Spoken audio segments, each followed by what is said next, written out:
Today we are starting a new chapter. It is the waves, and waves can be defined as disturbance, or in other words, energy. That is, waves are the disturbance or the energy which moves without the actual physical transfer of the matter through which the wave propagates. That means media particle does not move. It is a disturbance which moves with help of the media particles. The types of the waves are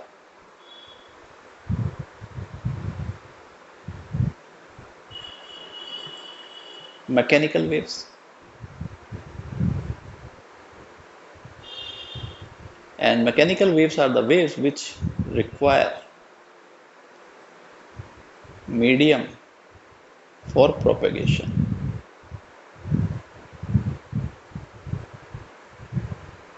For example, sound wave. Sound wave cannot travel in a vacuum. Another type of the waves are electromagnetic waves.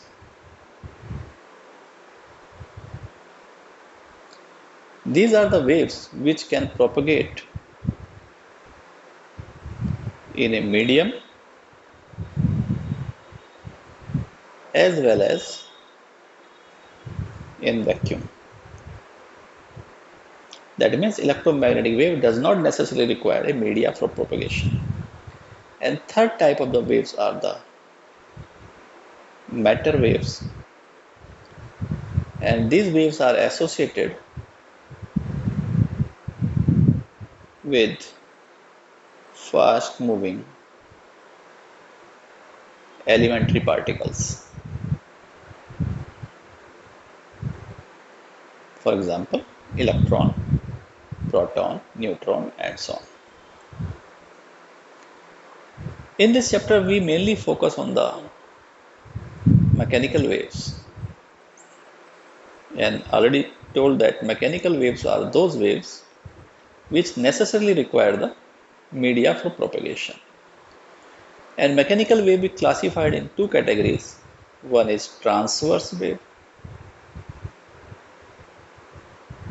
and another is longitudinal waves.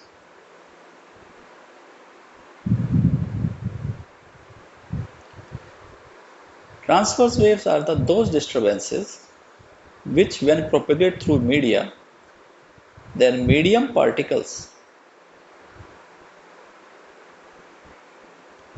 vibrates perpendicular to direction of propagation.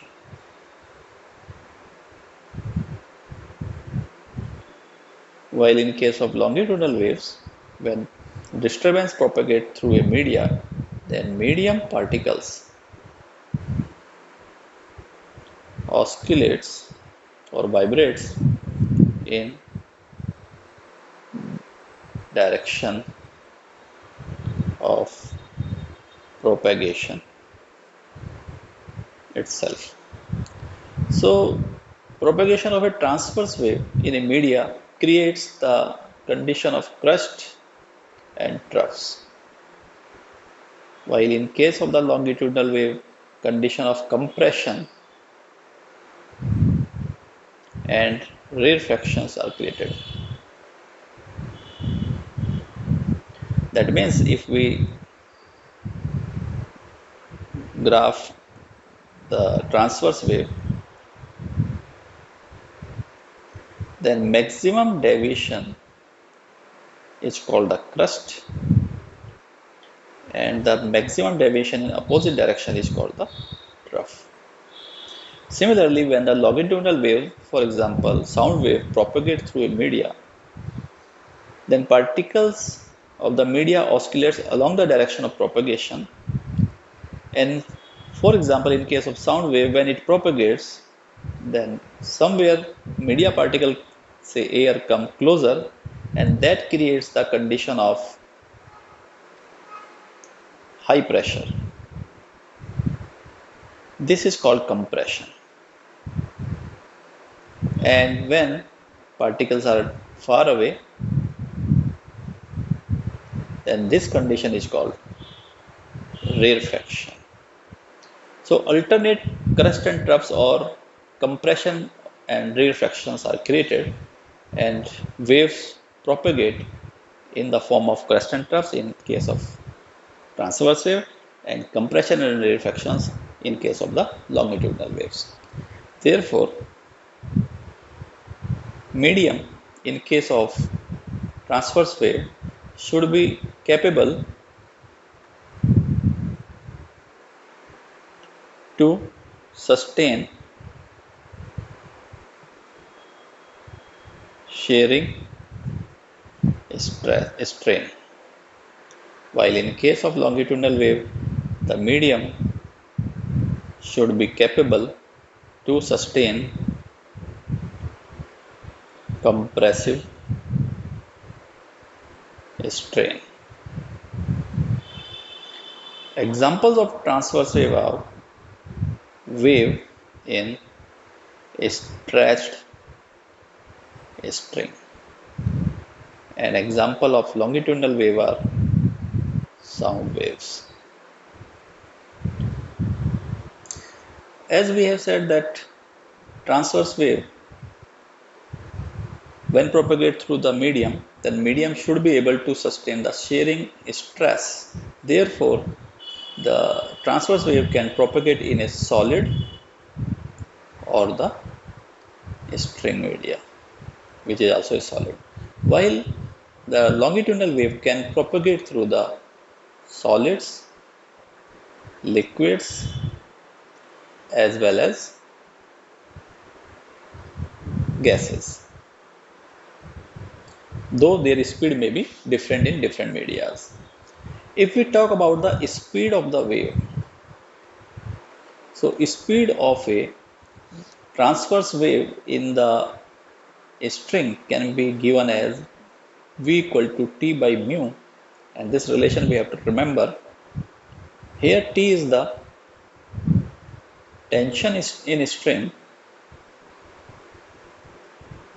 and mu is mass per unit length of string.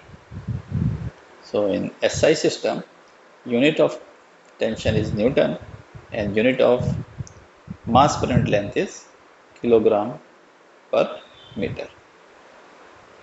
The speed of the longitudinal waves in solids is given as v equal to square root of y by rho, where y is Young modulus of solid medium and rho is the density of the medium. Similarly, in liquids, velocity is given by v equal to root b by rho, where b is the bulk modulus of liquid medium and rho is the density of the medium. And in gases, v is given equal to root gamma p by rho. Here, gamma is the ratio of molar specific heats, that is Cp by Cv. Cp is specific heat at constant pressure and Cv is the specific heat at constant volume, and it depends on the gas is monatomic, atomic or the polyatomic. Similarly, P is the pressure of medium, that is the gas, and rho is the density of medium or gas. From the ideal gas equation, we know that PV equal to nRT. If we solve it, then we can write PV equal to N is the number of moles, and number of moles is the mass of the gas divided by its molar mass. So it gives a number of moles, so we can write it is M by capital M into RT.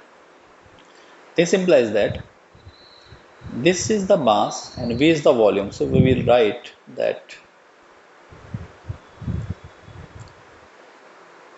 P M equal to M by V into RT. And this m by v, where m is the mass of the medium sample and v is the volume, so m by v give the density. Therefore, we can write Pm equal to rho RT, or it can give P by rho equal to RT by M. Therefore, for gases, we can also write this relation as V equal to root gamma P by rho, and it is equal to root gamma RT by M. Next, we will discuss progressive wave, also known as the traveling wave.